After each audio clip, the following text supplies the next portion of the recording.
Welcome to the hottest real estate topics on the planet, keeping you up to date with all the creative ways to buy and sell real estate without bank qualifying, so anyone can build real income starting today. Here is another great show with Dealmaker Bill and Pete the Rookie.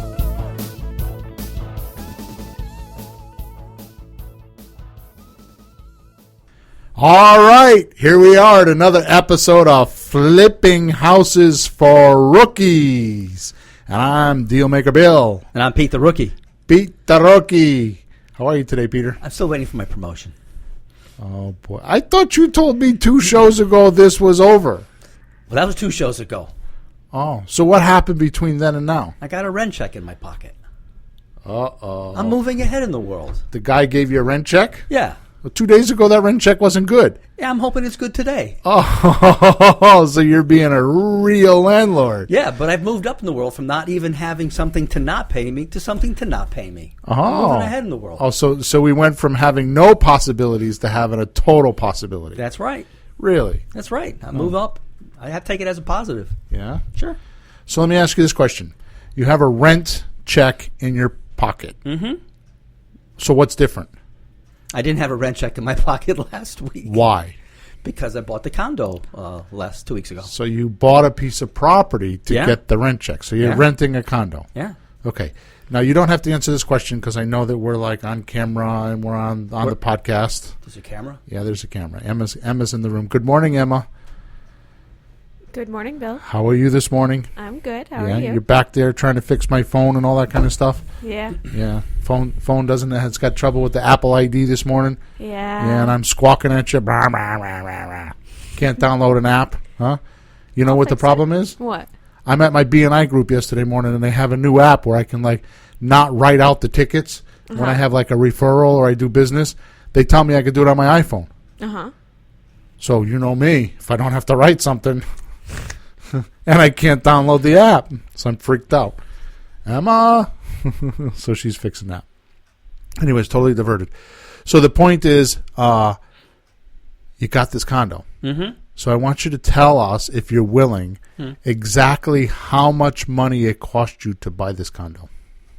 You personally. What was the check that you wrote for this condo? I wrote a check for, the lawyer fee.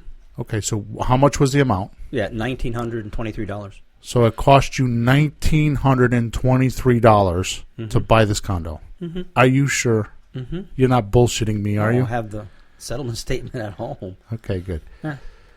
So what does that mean? What was the check for? That was just the closing costs. So that was for the lawyer. It was the lawyer, lawyer fees, closing costs, did a title search, and I had to pay back some of the taxes he had paid in advance. So a couple months of taxes and little common charges of like $400. The taxes.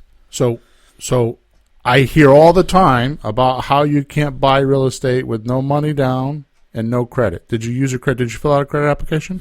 No, what's that? So you bought a $75,000 condo for $1,900 and how much? 23. $1,923. So how much is the rent check? $973. Okay.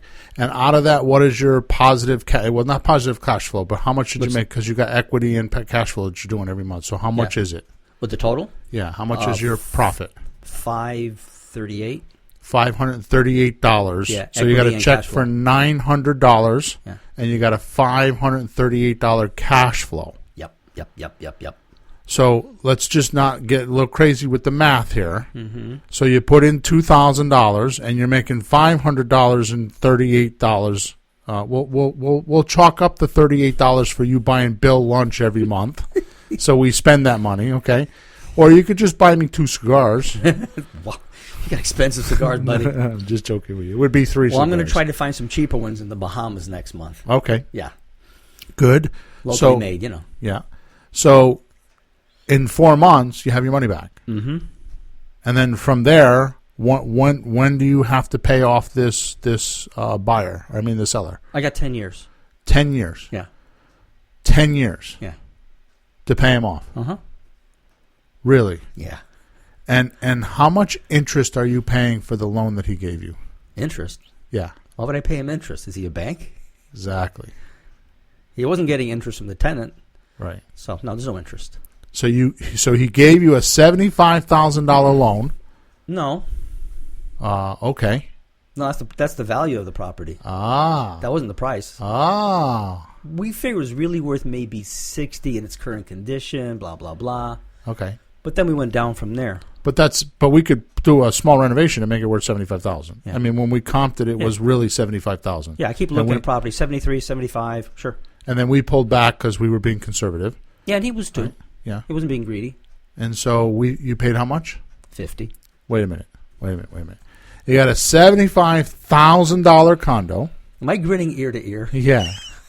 You paid $50,000, so you got $25,000 in equity, more or less. Mm-hmm. I'm Okay. even cutting that in half to be conservative, so I'll have to fix whatever. Just half of that, I'm blown out. Just, Okay, so say $15,000 in equity. Sure. Okay.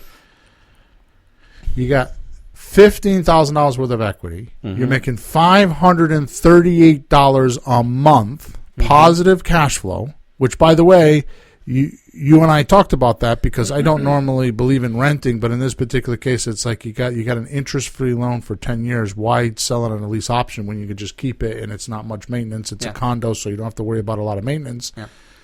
So we opted to have you keep it in your portfolio because you want to put together a portfolio and retire. Mm-hmm. Okay, so I'll tell you something. It's not like, look at the $20,000 I made today. But I wake up every morning thinking, I'm making money. yeah, You know? it's confidence. Your confidence has come way up. Yeah, it's just like, well, I did it. Okay, now, it sounds like a small deal, but I mean, it was simple. Right, There wasn't that much to it, the amount of time I spent on it. right, And because it's interest-free, when you have a mortgage, you send $1,000 and like 49 goes to principal and the rest is interest. So how far are you getting ahead? right. Imagine if that was all principal. There's no interest. You get ahead every month. You really get your equity back, and your property is a value to you, not Right. just a bill.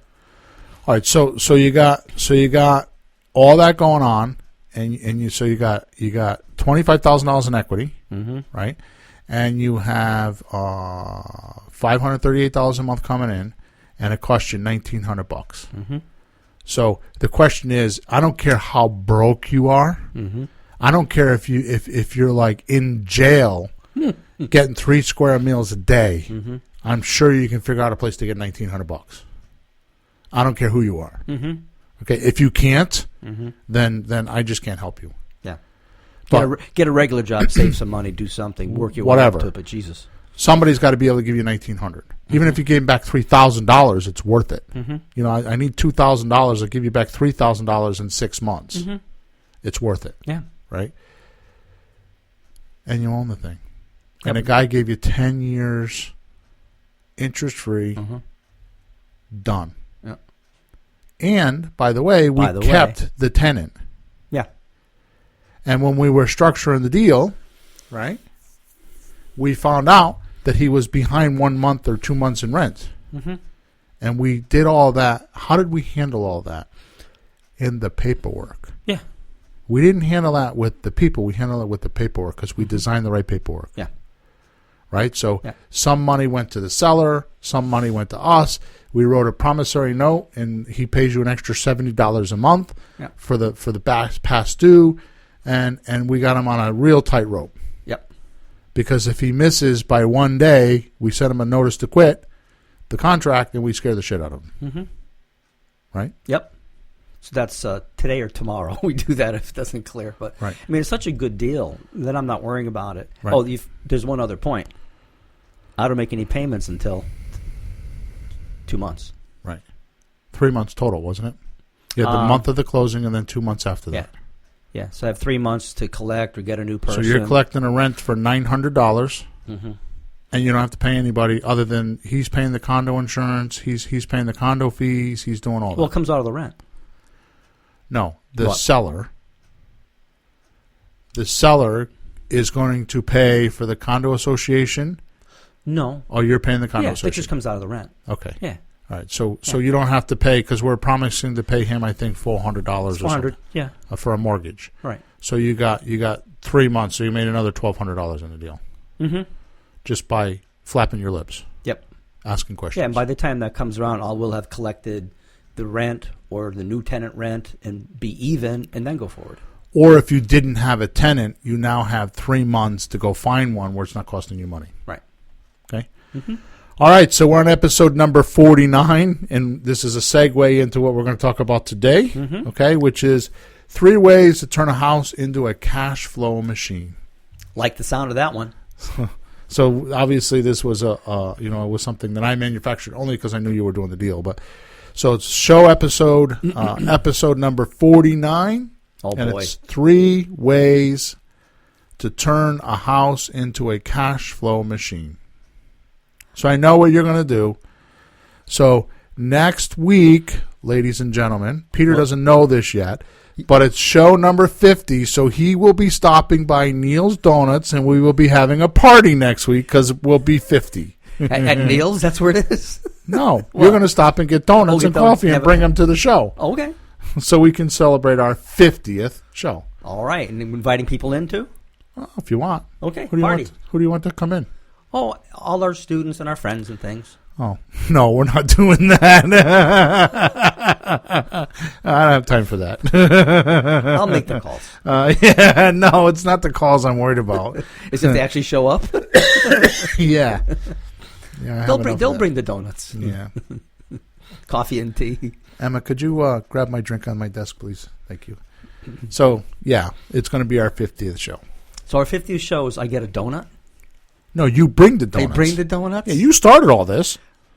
What do you mean? What do you mean? What do you mean? What do you mean? What do you mean? Who came to me and said, I want to do real estate. Will you teach me how? I did, but I thought you were already doing it.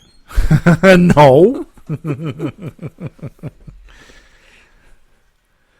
So, I want to talk about something else. Mm-hmm. Thank you, Emma. This show has 6 topics already, you know. Yeah, I know.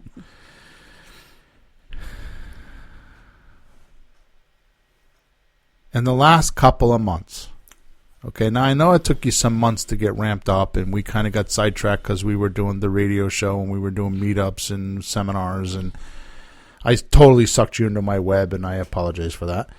But we were doing that probably the first 6 or 7 months. I call it on-the-job training. It was on the job training for you, yes. Yeah. No complaints. So we decided to kind of put our feet to the fire, and you actually bought 4 deals, right? Mm-hmm. Most of them were in the last, we'll say, 4 to 6 months, really. Mm-hmm. Out of the 4 deals, we closed on 2. Out of the 2 deals, now you split money with me, so this is not all the money that you made, and that was the agreement we had, right? Mm-hmm. But if I wasn't there, let's just talk about the deals. Yep. So the first house was what, like 28 or 29,000? 26. 26. Mm-hmm. It's close enough. I thought it was 28. Well, if it was, you owe me some money. No, I remember a 13-something. Yeah, okay, so it was 27. Something. Yeah. So it was 27,000. I'll split the difference with you. Is it a deal? So that was 27,000, Right. right? That was cash. Yeah. Okay. Big bag cash. Now Boom. we split that, but that's not what we're talking about because that was just an agreement we had, right? Yeah. Because I put money in and you put money in and blah blah blah. Yeah, and I hadn't gone through that whole process. I wasn't doing that without you. Right. It's fine. And then you turn around and I'm kind of busting your ass, telling you need to get on the phone, you need to delete, so you start putting some mail out, which we both have that problem right now. We got to talk about getting somebody to help us with our calls because I've got 13 or 14 leads on my desk that I need to call like today or tomorrow, and I don't know how I'm going to do that. I pulled 12 off last week that were sitting on the emails looking at me. Right. Yeah. So we finally get to work again, and we're not being distracted with all the training stuff, right? Just a little. And then you pull in this condo. Okay. So that is, let's say it's $500 a month. Okay. So let's, Em, can I have my phone? Are you using? Okay. So $500 a month is $6,000 a year. Yeah. Okay. So, and you have a mortgage for 10 years. That's right. So suffice to say, is that worth $60,000? Oh, hell yeah. Okay. Plus you got the $25,000 in equity, right? Yeah. So that's an $85,000 deal, right? That's right. Now it's not all now, but it's an $85,000 deal. Plus you got the $30,000 that we just made on the other house. So really, in the last 6 months, you've made 80,000, 85,000 plus 30 plus 25. It's 110, right? So you got 2 deals. You made $110,000. Yeah. Now, do you have all that money? No. I wake up good though, so I know that ain't sitting there. And the cash that I put, I have it this account, that account, and I'm paying the bill. The lawyer said $1,900. I said sure. I handed him a check. Because you had the money from the last Yeah, deal. it wasn't like, oh, what do I do now? I could have paid a bunch of bills that I have laying around still. I paid some stuff off, because you want to do that. You want to get ahead a little bit, but I hung on to a lot of it. That's my capital to make more money. That's how I made the money, so keep it, make more. Right. So I just bought a condo. And I have more money coming in to buy something else, even if it's owner financing, a little money for the lawyer. Let's talk about that for right now. Yeah. Let's just give me some fake numbers. I don't want your real numbers, but suppose you have some debt. Give me a number. Well, there's a home equity line of credit. No, just give me a number. I don't care. Just 60. So 60,000. Yeah. So what you just did is you just generated $538 a month to pay that $60,000 worth of debt. Mm-hmm. So you're going to pay off $6,000 a year of that debt. Mm-hmm. Okay? Mm-hmm. I mean, it doesn't solve your problem, but it definitely helps the problem. Yeah. No, I can look at it like I can hang on. I want to hang on to the property. Every year, the equity increases about $5,000. So if I sell it, I get $5,000 more than I would have the year prior. Right. So every year, if even 5 years from now, I only owe 25, and I can sell it for 75. I can make $50,000. Right. If I have any debt left, which I doubt at that point, bye bye, it's gone. You don't have to worry about it, or just boom, let's buy that condo in the Bahamas. Been talking about to the sweetheart. Oh, here we go. Well, it isn't all about negative things like To paying the bills. Sweetheart. To the sweetheart, yeah. Oh. We're about to go on vacation. I got to start being nice to her. And I'm thinking that oh, I don't even want to go there. Huh? She's the sweetheart. Is she a sweetheart when you start talking about the condo in the Bahamas? I don't think so. Oh no, she's okay with that. She's all right with that? No, she has ultimate faith in me. She does. She does. When did that start? I've been the man for quite a while now. Oh, yeah. Bill, Oh, my God. Okay, a little history lesson for you. Turn the mic down, would you? There's some bullshit going on over Get here. a hat. See if you can find one big enough. There's something wrong with your mic. Oh, by the way, Pete, we can't hear you right now. There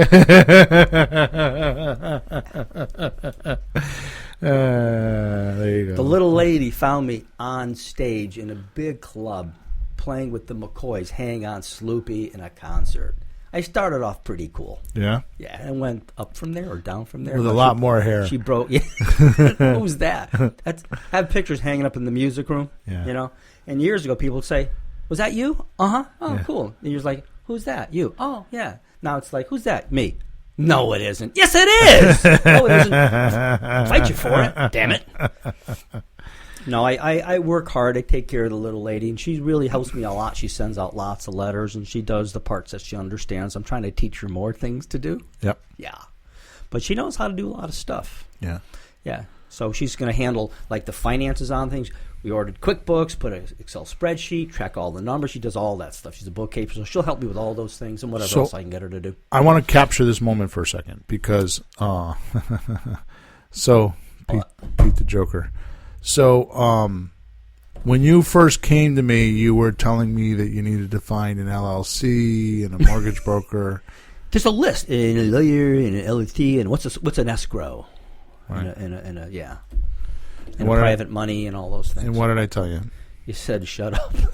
So I told you you do need all of that, Right. but you don't need to start with that. No, you have to start at the start.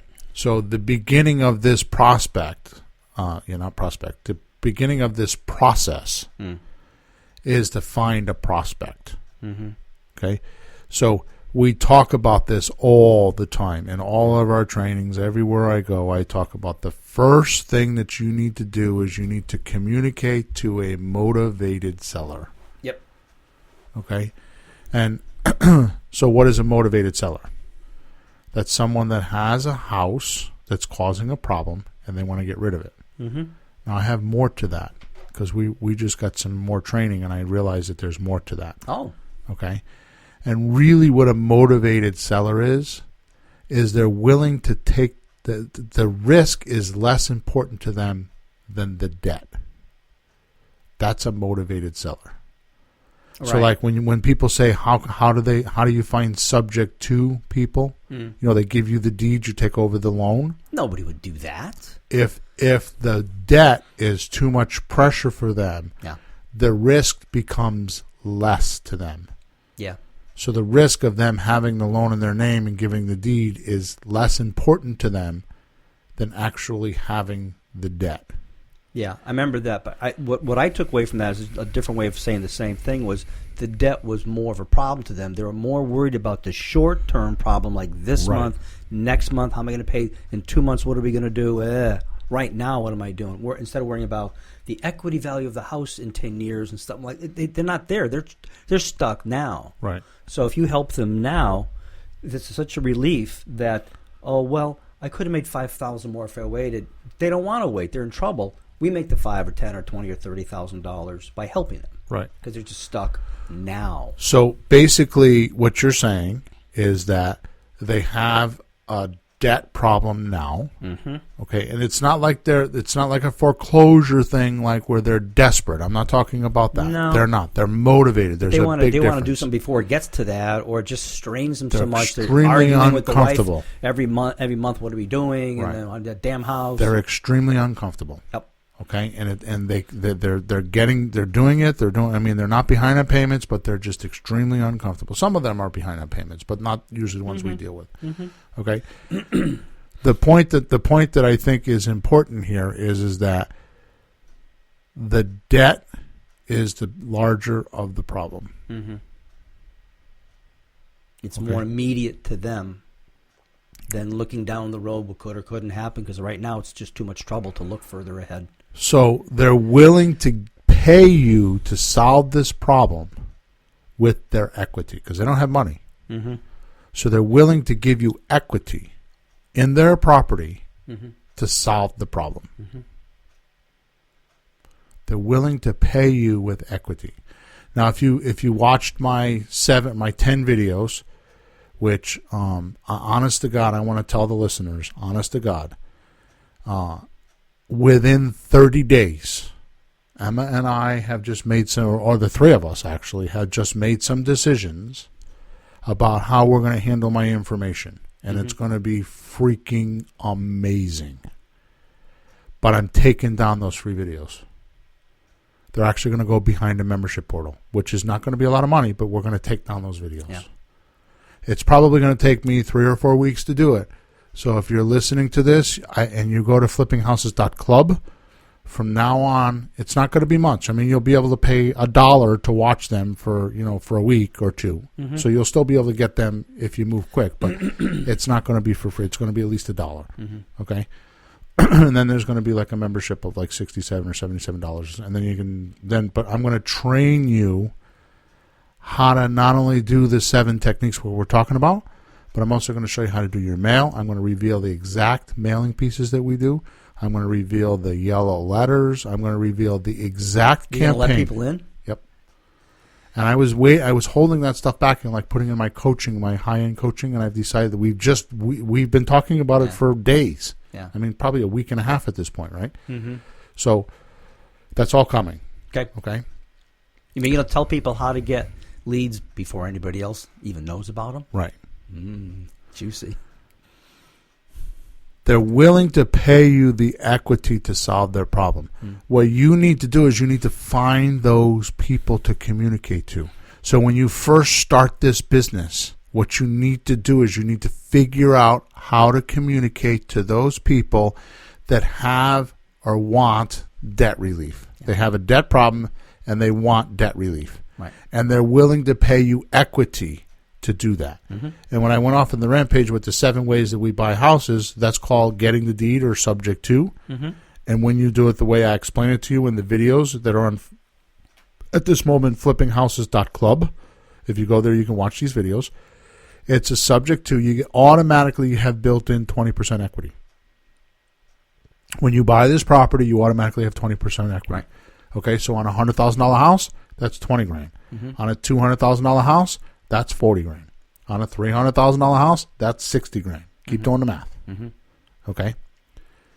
They're willing to pay you that 20, 40, or 60 grand to help them keep their credit, keep their lives, and eradicate the problem.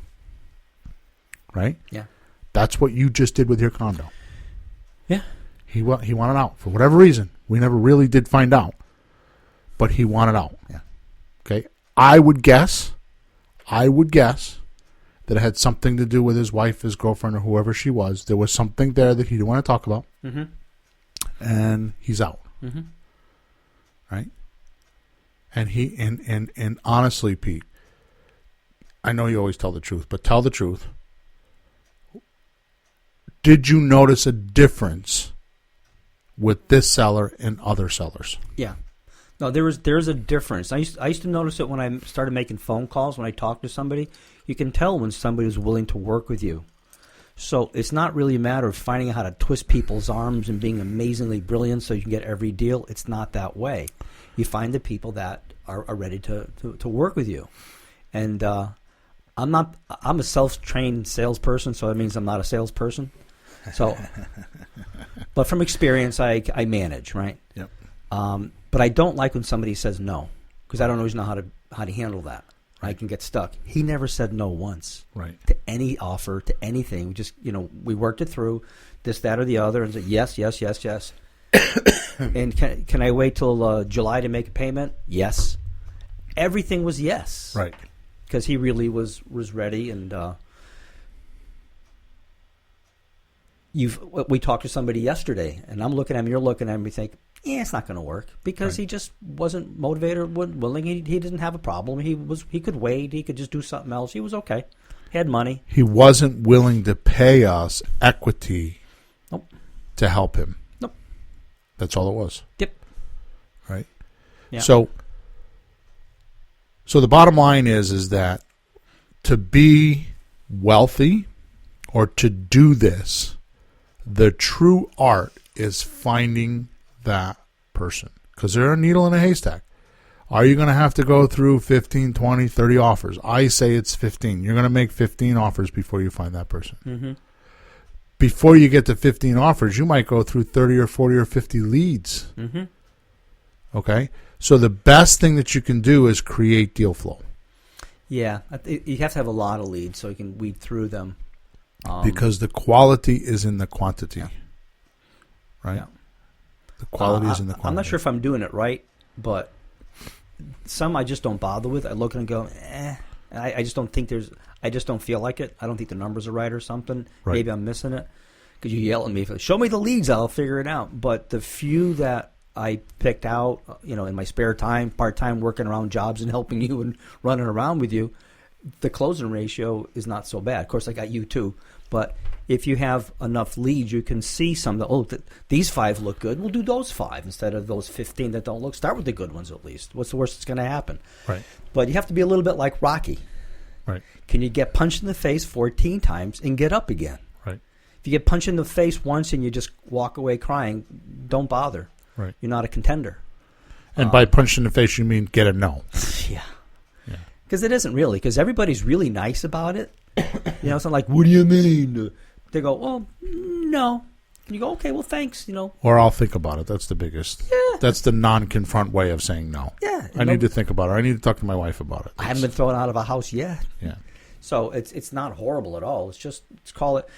I think of it this way. You go to your job and you get to the end of the week and you get paid.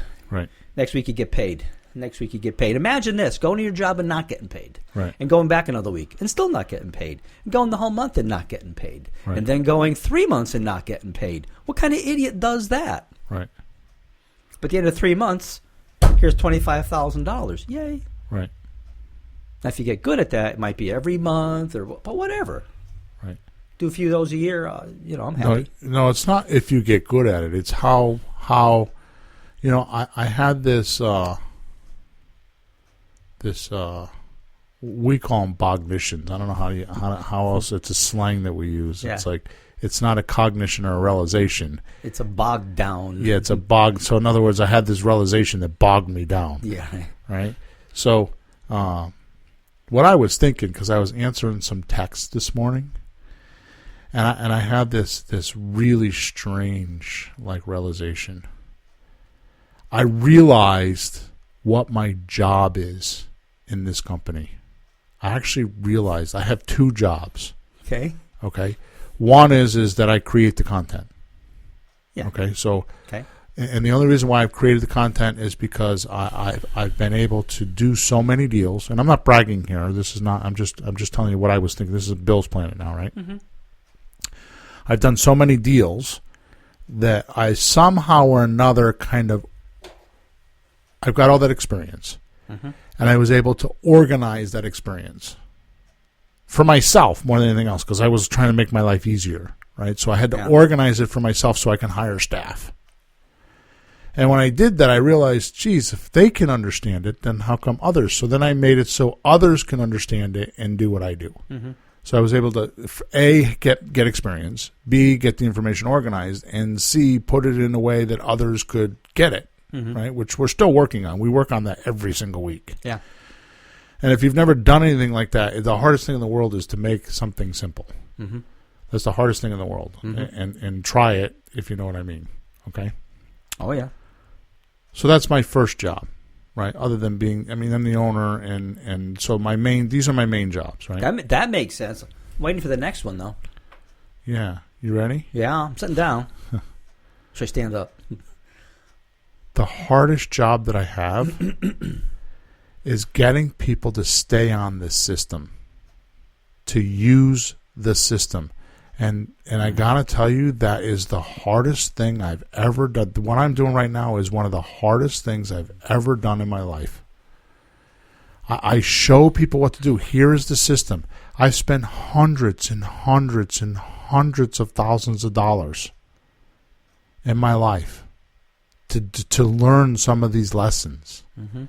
And somebody comes along and they change a letter, or they change an envelope size, or because they have some consideration, and they don't just do it. Yeah. So I spend, and you hear me, and Emma too. Emma can attest to this. Emma, what did you say to me the other day when we were in my office and my phone was going on? There are about 12 people talking to him at any time. Just in the we were in a meeting going over something, and he had a contractor talking to him, he had my sister talking to him, he had me talking to him, and he had one of his coaching clients talking to him. And we were on Skype. And we were on Skype with one of our business associates. Right. So that's, 6 people talking to him at once? Right. Right? So I get a lot of, and I'm not bragging about this, it's just that I get a lot of communication. The hardest thing for me to do is, the system works. You're evidence of that. Yeah. You know, Jesse's not evidence of that because she's not using the system.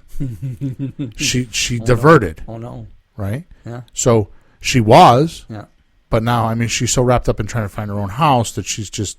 It is what it is. She's halfway between this and the conventional system. She's just not using the system.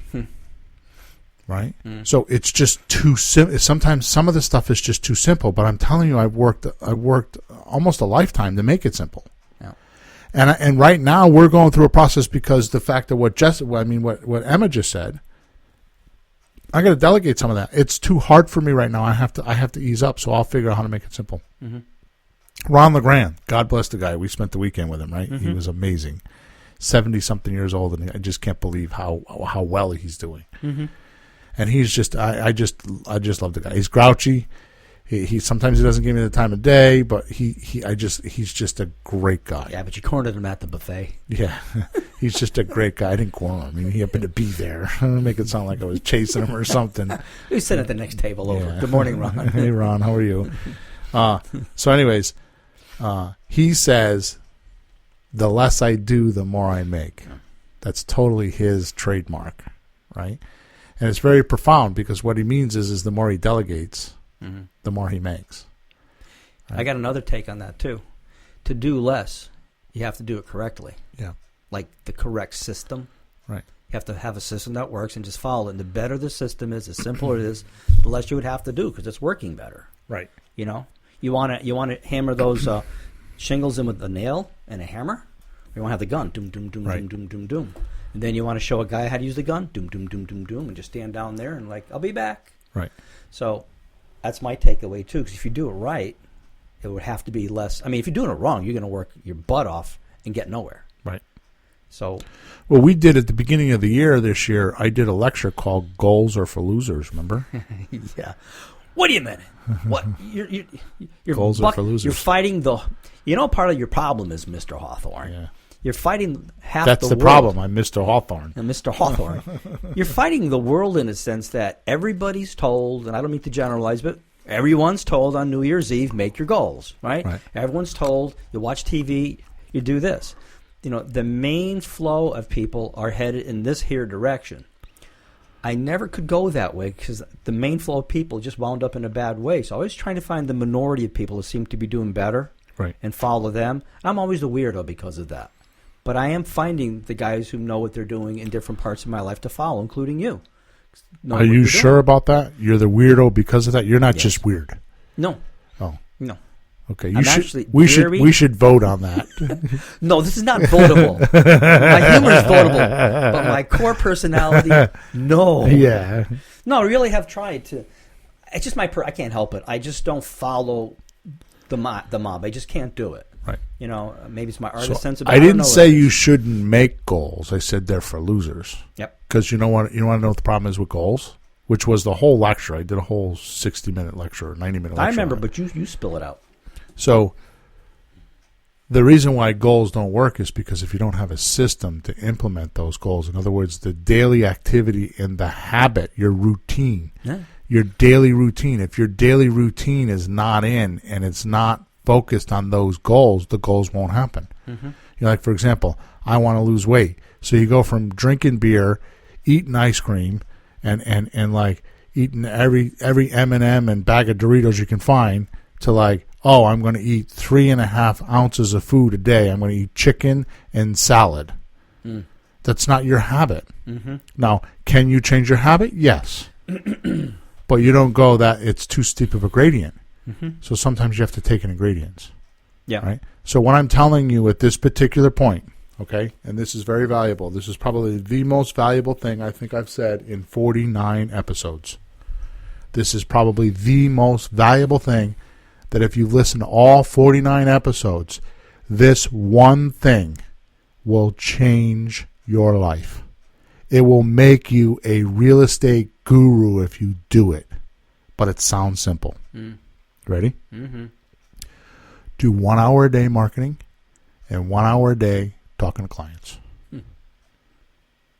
And if you don't have any clients, then do 2 hours a day marketing. Mm-hmm. What's marketing? It's finding and communicating to a motivated seller. Yeah. Maybe that's a mailing list. Maybe that's a sign on the side of the road, right? Maybe that's a business card. Maybe that's on Facebook. Maybe that's on Instagram. Maybe that's your neighbor. Mm-hmm. Maybe it's hiring the mailman to tell you where there's vacant houses. Maybe. Mm-hmm. And here's the amazing thing. When you do time blocking, in other words, you make appointments with yourself. Like, this is when I take a shower. This is when I do my laundry. This is when I do this. This is when I take care of the kids. This is when I have dinner. And you stick to it, right? If you stick to it, you will soon get organized. You'll have more time than you think. Matter of fact, I just wrote an article about that. There's 168 hours in the week. Mm-hmm. And when you break it down, how much sleep and all that, you actually have about 38 hours a week where you can spend with your family or doing something else, or both. But it's 38 hours a week. So you can spend 20 hours with your family and 20 hours doing this. Mm-hmm. You don't need 20 hours doing this. When you get started, you might. Mm-hmm. But once you get going, you don't need to. No, it's true. I had a weekend day, and I did this before you told me about time block and all, but if I have a day off, I work the first half. Right. It could be mowing the lawn, making phone calls, doing some of this stuff. And the second half, honey, we're done. I'm goofing off now. Right. But I don't take the whole day. 11 o'clock in the morning, Saturday, I'm not watching cartoons. Right. That's at 7, but then I get up. The Lone Ranger's on and Roy Rogers at 7. And, all right. But, then I don't sit on middle of the afternoon. I'm not watching TV. I'm doing something useful. I'm doing some kind of work. But you also have to time block having fun. Yeah, the second half of the day, that's it. I'm done. Call Bill. Let's go somewhere. Where's Pam? Let's go to dinner and let's go do something. Go on the boat or go for dinner. Yeah, then do something because I'd rather work hard and play hard than just chillax. Right. What'd you do yesterday? Nothing. What do you want to do today? Nothing. So no, when I don't do something. We're not here talking about time blocking, but the best thing that you can do is actually, I use a Google Calendar, which, by the way, who set the Google Calendar up? Oh. So who's the boss now? Emma. Does she schedule it too? She will if she does sometimes. Jesse thinks she does, so I think it's kind of cute. I'm going to call Emma and get myself on your schedule. Go ahead, let me know how that works. I haven't told her yet that it doesn't work that way, but well, I'm going to take advantage of that 'cause I have a direct line to Emma through your email. yeah. Dear Emma. Anyways, so I do my time blocking, but what I've done, and I've done this for several years, is I actually use my calendar as a diary of what I'm doing. Now ask me why I use it as a diary. There's two reasons. One, I use it if I ever get audited with the IRS. They know exactly where I've been and what I've done, and they can't say I didn't because I've got 2 years worth of my activity. I mean, as far as expenses? Whatever. Yeah. They can't say I'm not doing it because it's in my calendar. Oh. And I used to use my calendar to write down my miles until you introduced me to that Mileage IQ app for $60 a year. You can use Mileage IQ, and it keeps track of all your mileage. So whenever I'm driving somewhere, I know whether it's a tax thing or not. Right? Yeah. So, when you start doing a lot of money, you'll have tax problems. That's definitely plan on that. And deductions. Or tax. When I say tax problems, I mean, the deductions and how much you got to pay. You have to pay attention. Yeah. So, the point of bringing all this up is that the beginner, if you spend an hour a day doing your marketing, and here's what I do. I'll be driving down the road, and there is anybody that is close to me or even thinks they know one thing about me. I have about 40 ideas a second. I never run out of ideas. The problem I have with ideas is I have too many of them.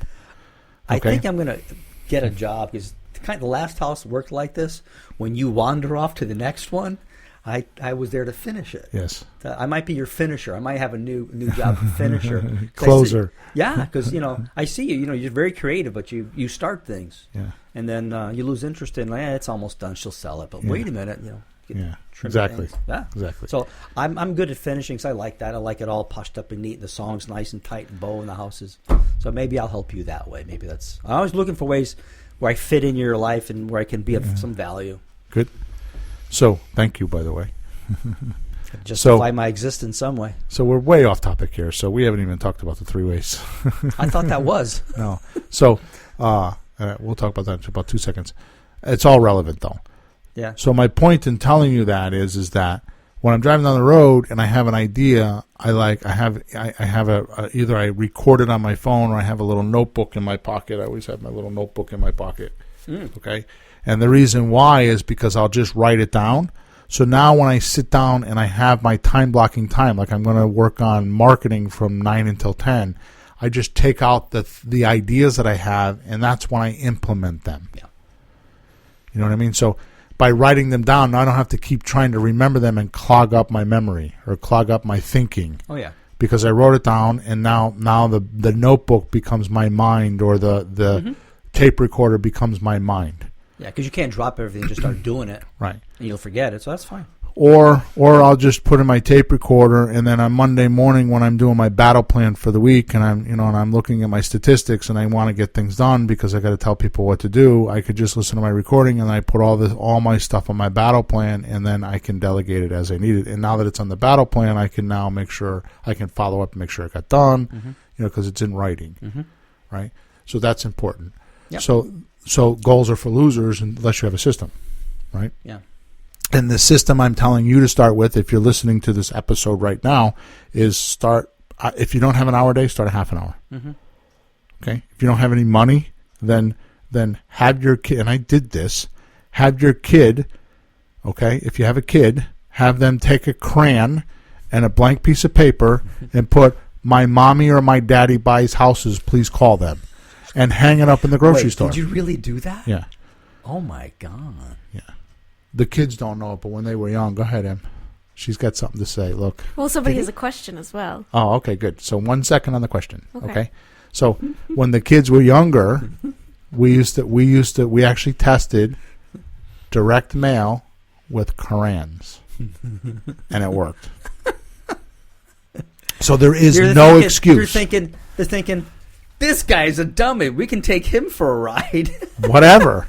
Doesn't matter. They think, oh, he'll be easy to Well, deal with. it said, innocent. please call my daddy. He buys houses. I mean, Did you really have me do that? no, I did it for you. You just didn't know it. Okay. Yeah.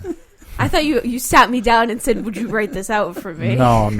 We actually did it for you. You just don't know it. Oh, okay. What's the question? So this is from Tom from Denver, Hey, Tom. and he says, "So I went out and made an offer following your instructions, but I Yep. didn't have great slot deal paperwork.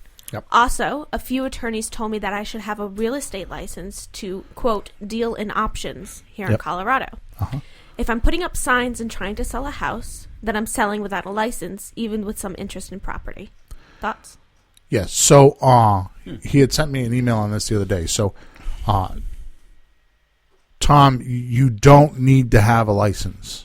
If you have the right option agreement, and I know that you've asked me for that a few times, and I am in the process of figuring out how I can give that to you. Once you fill out an option agreement, let's define what an option agreement is. Which, by the way, this is one of the 3 ways to make money with real estate. So the first one we talked about was equity. Yeah. The second one we're going to talk about right now is the options. Mm-hmm. Okay, leasing with options. And the third way is just down payments and stuff like that. Right. Okay. So the option is so if you own a house, like this guy owned a house, this condo for $75,000.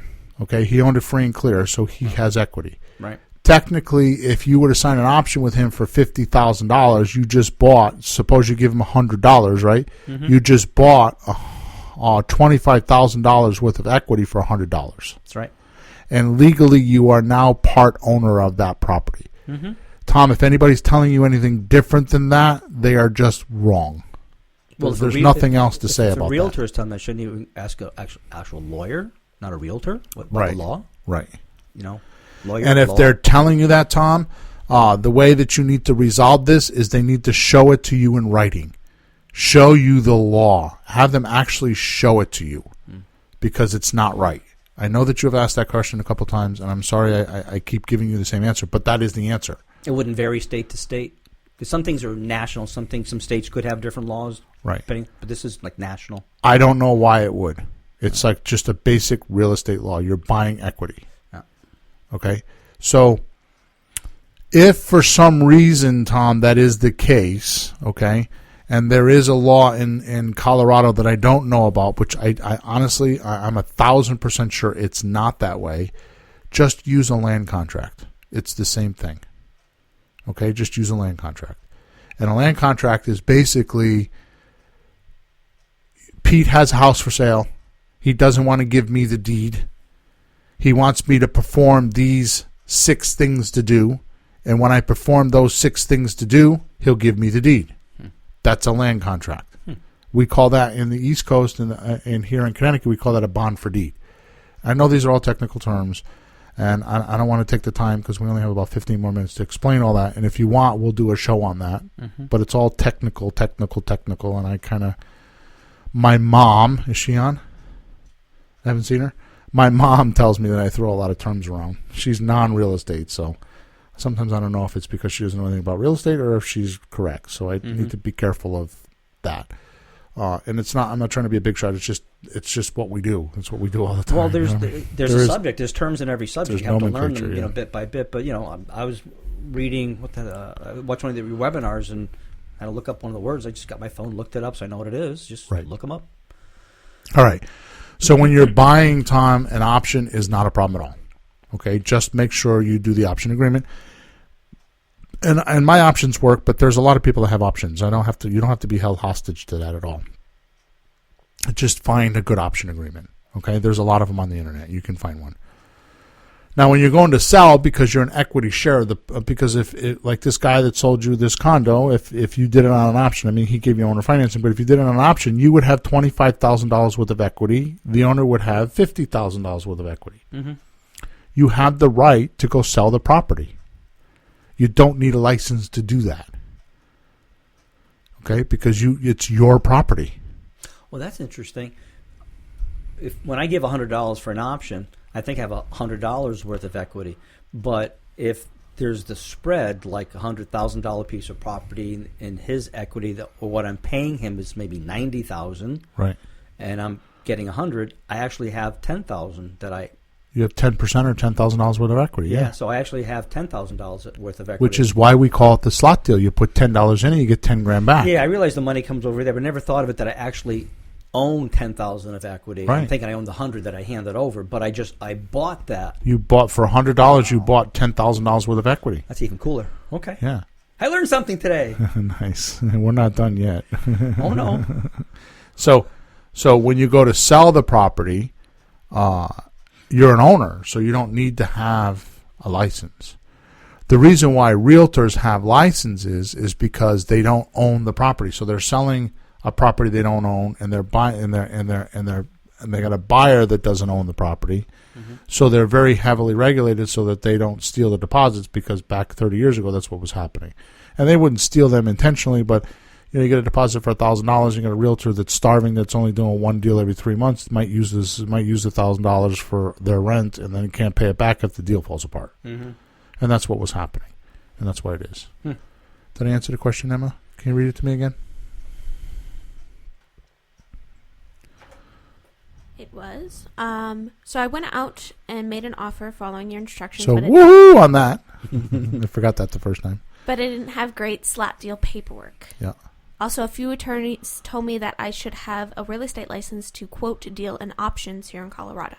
Okay. And if I'm putting up signs and trying to sell a house, then I'm selling without a license, even with some interest in a property. Yeah, okay. So we're going to go find that out. I want you to put that in your battle plan. I want you to go find for me if you can sell options in Colorado. Just go on the internet and just type it in, and Emma's going to go search for that today or Monday or something like that. So put that on your battle plan. Will do. And we'll find out, because that's the second or third time you said that.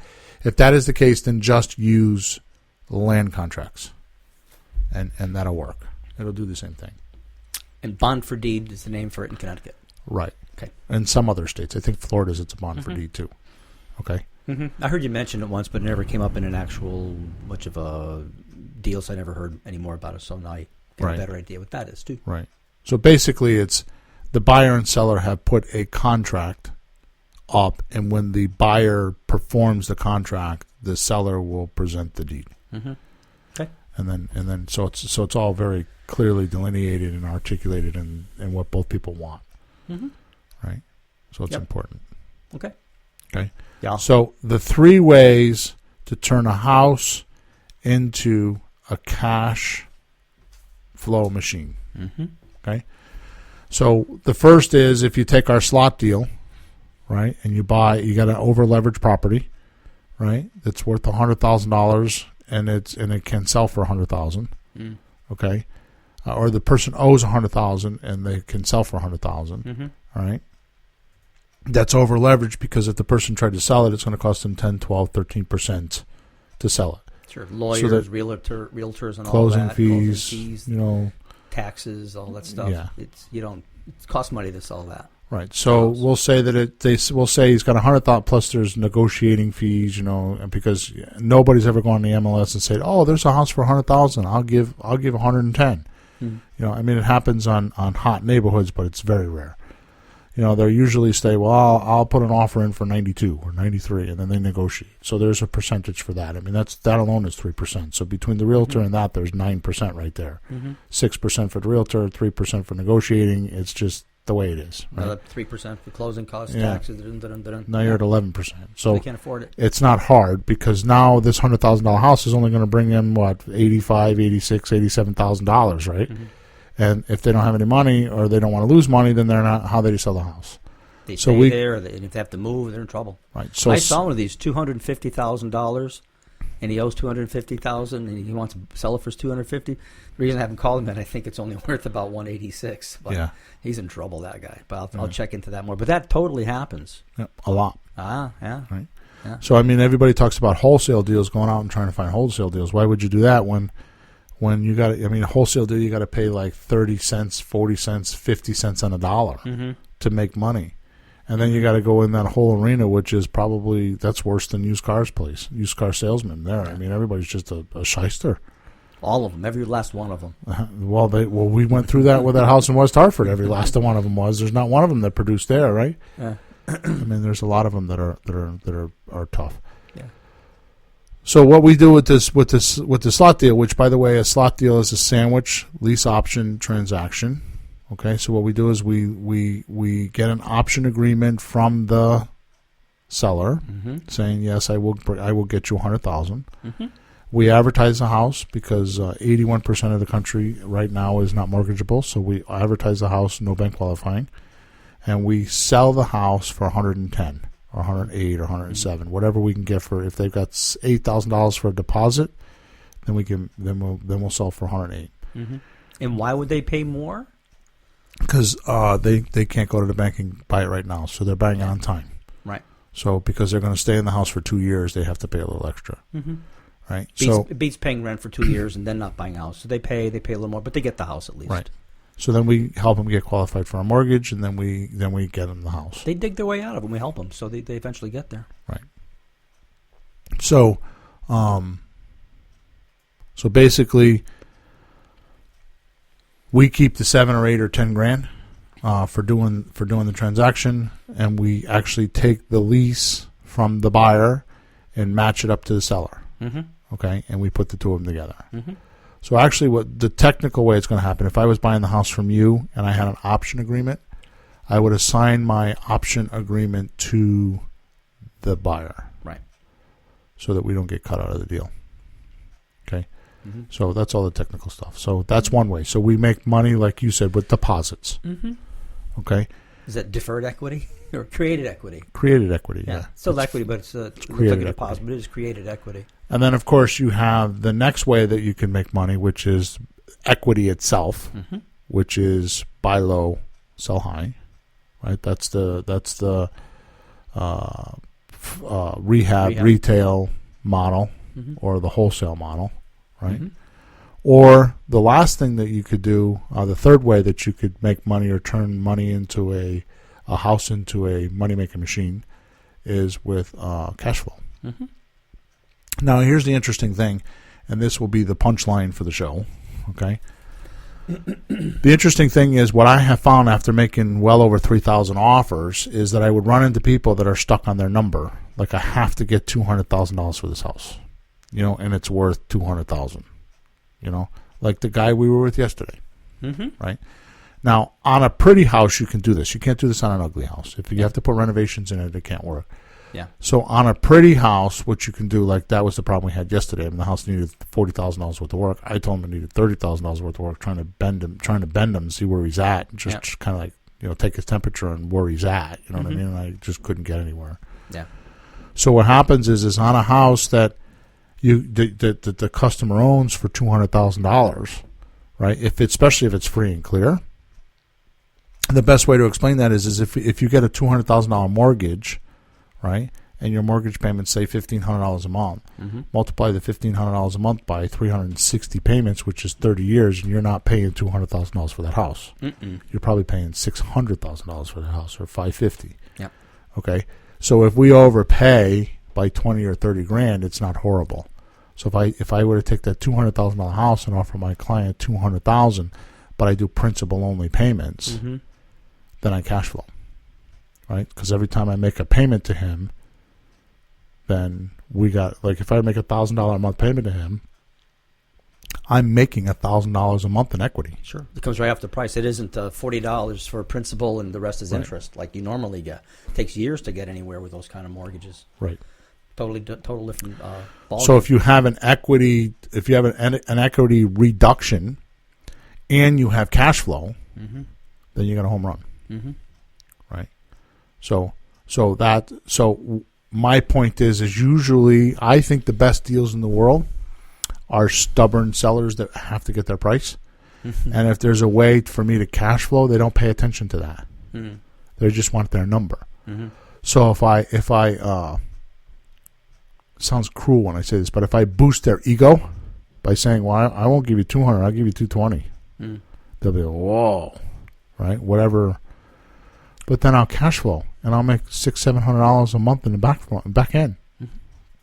So I'll make, not only will I make their pay, so not only will I make an equity reduction, but I'll make a high cash flow because they just want their price. Right. Those to me are some of the best deals. Mm-hmm. You know what I mean? And the weird thing to me was when I first was trying to wrap my head around this, it's like, well, how can you make money between the two of you like that? And he gets more and you get more. It can't, and it doesn't. The money is actually happening because there's a third person who needs to come in, rent the property or lease it, purchase it later. That's in a little bit of trouble. Right. And we'll get no deal at all, no house at all, unless he does something a little above and beyond. He has to catch up somehow. So he's putting a little more in over time. Right. And so he can get a little extra, and you get your part. But he's happy, too. Everyone's happy. Because Right. he has a problem, too, the guy trying to buy. Can't get the Right. mortgage. So he can't get it for the low price. It won't happen, so he pays a little more. But he gets the house. So with all that working, everybody gets what they need. A little Right. more here, a little more there. It kind of splits it up, and it works. Right. So you have a motivated buyer, and you Yeah. have a motivated seller, and like Ron LeGrand says, you're the transaction engineer in the middle. Right. You know what I mean? It's not just two people arguing. You know, if there's a house and two people arguing, there's no money. You know, Right. somebody wins, somebody loses. But there's a third element of a tenant, if you call it that, Right. where some money's being pumped into it for a while until it cashes out. Right. And it does them a great service. They're happy. I've talked to people on the phone. So what kind of house do you want? How much you have down and how much you have to put in there, blah, blah, blah. What kind of house you want? It's like anything. Anything. Right. There's a wife in the back and 3 kids. Get me a house. Right. And they're having trouble. So if you can do anything to get them, they're really happy about it. Yep. They'll do a little extra. They're not broke. They just have a little credit problem. So I've talked to people who have $400,000 in the bank and $40,000 to put down, but they had a credit problem because of a divorce. Right. Just the score was Or bad. medical. Medical's a big one. Yeah, I mean, it could be divorce, but anything. But they're not broke, and you're taking advantage of some poor, You want to hear a really sad thought that I thought of the other day? No. With all this stuff that's going on with the country with medical problems, with Obamacare and all that stuff, Yeah. that's our future. Oh, no. Because people don't have medical and they're going to get stuck in hospitals and they're going to have just to do exactly what you're just talking about. They're going to run into trouble. With a house? A house and credit and all that stuff. That sucks. Yeah, it is. More questions? No? Did Tom respond? Did we answer his question? No? He didn't respond? So maybe we didn't answer his question. So Tom, if I didn't clarify your question, then just email me. You have my email and make sure that and we may have to do something different because you keep asking that question, so I want to make sure we get it cleared up. I'll make sure I'm answering it correctly so that you can actually get that deal and close and get some money. Checks would be good, right, Em? Yeah. Checks would be good? I got checks in my pockets today. Yeah? It's cool. Yeah. Cool. I have money coming in from things, which is kind of weird for me. Yeah. Like chunks, not hundreds, like big chunks, like waiting. Did that come in from here? Did that come in from there yet? So Right. it's kind of nice for a change. Good. That's because we're paying attention to the products that you're delivering and not the money. That makes a big difference. Your Well, money- I have some products to work on now, which I didn't before. And people, how come you don't make more money? Well, I'm a music teacher. How much are you going to make? Should I write a book or something? Yeah, sure, we'll do that. But you have to have a product that can drive. If you're making haircuts, how much money are you going to make? Right. I have to come up with the shampoo, Right. Something or something bigger. Right. Good. All right, Peter, how did we do? So we answered the 3 ways to turn a house into a cash flow machine. And, man, we got into all kinds of other crazy stuff today, didn't we? It makes it entertaining. Yeah. But can you have one deal that has all 3 of those? Yes. Yes, you can. That must be the ideal deal. Yeah. Even if the money isn't big at any one of those 3, but you add the 3 up and it's a big number. Right. And if you get more than one of those, then another and another and another. It's the end of the show, and I don't have time to talk about this, but one of the things that I look at when I'm looking at a deal is the 3 types of income. Yeah. Do you remember what those are? Yeah, well, you can have cash flow from the property, Yeah. or a big chunk of money that comes in from like an active income, or the equity increase, which would be your net worth. Right. So the 3 parts of the 3 ways to get income, especially in real estate, is active income, right? Passive income, and net worth. So when we look at a deal and we have all 3 of those in the deal, it's a monster banging deal, and we do whatever we can to close it. would you say I have that in my little condo deal? Yeah. I think so too. Yeah. It makes me smile. Yeah. But you don't until you do one of those deals. What I just said doesn't mean anything to you. It sounds small too. Like I tell people, I bought a condo. How much? $50,000. Oh, good for you. Yeah, but you don't understand. I just showed you where you made $85,000 off of Yeah, it. that's what I paid for it. Right. I paid for it. Right. But owner financing, no interest, no payments till 2-3 months, and they look at me like, what? How'd you do that? Like, well, here's my card. Come to the meeting. So you and I both know one of the laws about money is if you attract enough pro-survival attention, you'll have money. Right? If you attract enough pro-survival attention, you'll have money. What better way to attract pro-survival attention than to have a piece of real estate and say, yeah, you can use it. Yeah. Yeah, you can live in my house. Mm-hmm. Yeah, I'll help you have a better lifestyle. Mm-hmm. Yeah, your kid wants to go to that school? No problem. Mm-hmm. All you got to do is this. Yeah. Right? So it's a physical object that everybody could see. Mm-hmm. And you're attracting attention with it, especially if you buy in the right neighborhood. You do the right things, right? Yep. So there you go. Okay, so if you want any more information, you can go to flippinghouses.club. Flippinghouses.club. There's the 10 videos, which I am going to take down pretty soon because we have a new system going in. As soon as I can get Emma to work faster, we'll have it done. It's more me than Emma. Emma does a great job. So we'll have that up pretty soon, so make sure you go get those videos downloaded so you can watch them. You can also find this podcast at flippinghouses.club/podcast. All the episodes are there, flippinghouses.club/podcast. You can also get our beginner's checklist. I have a beginner's checklist, which is at flippinghouses.club/beginners, free training. So flippinghouses.club/free training, and I have a beginner's checklist that you can download. And of course, we're doing the live podcast. Doing the live streaming, which we're taking questions, which we haven't had that many because I don't think we've aired that many shows. But we're going to try that for a little while. That may change down the road. We may end up going over to Facebook, but we're still talking about that. So, but for right now, we're doing the live stream every Thursday morning, Eastern Standard Time, between 9:30 and 10:30, and you can go there and you can get questions answered. Obviously, Emma's with us now. You could type in the questions, and we answer the questions while we're doing the recording. Now, be aware that our podcasts are usually recorded about 2 weeks in advance, so you're not on this week's podcast, but you will be on a week or two down the road. We're about 3 or 4 weeks. We'll catch up to that. Don't worry about it, Em. I don't want them to think that this is coming out in 2 weeks. Yeah, okay. She keeps telling me that. So, well, she's in charge of this. She doesn't want to get complaints. Yeah. Yeah, I'm the customer support right now. So customer service. Just any complaints, just call Emma. Yep. Or you can go to info@flippinghouses.club, and all those emails come to me. As you can see, Tom sent in. Tom is a regular. He's always got questions. He's doing Denver. Good. Is it Denver? No, Colorado somewhere. I don't think it's Denver. Denver. Oh, it is? I have family out in Denver, okay. So I caught my eye. Denver. Yeah. Okay. My flight, I was in L.A. Last year, and my flight stopped in Denver in this really horrendous snowstorm. Yeah. The wings piling up, the exact flight, like, don't take off. Don't take, but we beat the... All right, good. So we're 5 minutes over today, but I really appreciate you guys being there. I appreciate the questions. And if there's anything we can do for you, Peter, myself, or Emma, just shoot us an email. Go to flippinghouses.club. Go to contact us, the contact section, any way like that, and we will help you with your deals. Okay? Mm-hmm. So until next week, over and out. Have a good week, Pete. You too, Bill. Thanks for tuning in to the hottest real estate topics on the planet with Bill and Pete. If you want to continue learning how to buy and sell real estate without money or credit, head over to flippinghouses.club for some cutting-edge real estate wealth tools. Or contact us at info@flippinghouses.club.